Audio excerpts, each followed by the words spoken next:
আমরা রংপুরে গিয়ে মরতে চাই না, আমরা ঢাকায় গিয়ে মরতে চাই না, আমরা চেন্নাই গিয়ে মরতে চাই না। আমাদের চিকিৎসা নিতে হলে পঞ্চগড়ে চিকিৎসা নিয়ে আমরা মরতে চাই। রাস্তায় আমরা অনেক মা হারিয়েছি। রংপুর হাসপাতালে যাওয়ার পথে চোখের জলে ভিজিয়ে বাড়িতে এনে তাকে আমরা দাফন করেছি। আমরা অনেক বাবা হারিয়েছি রংপুরে যাওয়ার পথে হাসপাতালে, আমরা চোখের জলে ভিজিয়ে তাদেরকে আমরা দাফন করেছি।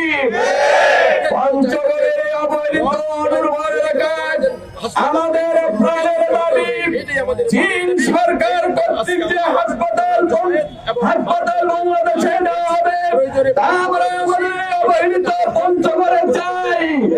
দীর্ঘদিন যাবৎ আমরা এই চীন বাংলাদেশের হাসপাতালের স্বপ্ন পঞ্চগড়ে দেখছি। এই পর্যায়ে যদি হাসপাতাল অন্য কোথাও যায় তাহলে বোঝা যাবে আমাদেরকে আবারও বৈষম্যের বিরুদ্ধাচরণ করে আমাদেরকে রাজপথে লাগাতার আন্দোলন করতে হবে। প্রয়োজনে রাজপথেই খাবো, রাজপথেই ঘুমাবো, প্রয়োজনে অনশন করে আমাদের পঞ্চগড়ের এই 1000 বেশি আমাদের পঞ্চগড়ে নিয়ে আসতে হবে ইনশাআল্লাহ। যে কোনো কর্মসূচিতে আমরা দলমত নির্বিশেষে আজকে নেমেছি। হাসপাতাল পঞ্চগড়ে প্রতিষ্ঠা হওয়ার পূর্ব পর্যন্ত আমরা সকলেই ঐক্যবদ্ধ থেকে আমরা আন্দোলনে একাত্মতা ঘোষণা করলাম। আজকে যতদিন পর্যন্ত হাসপাতাল আমরা পাবো না ততদিন পর্যন্ত আমরা আন্দোলন করবো ইনশাআল্লাহ।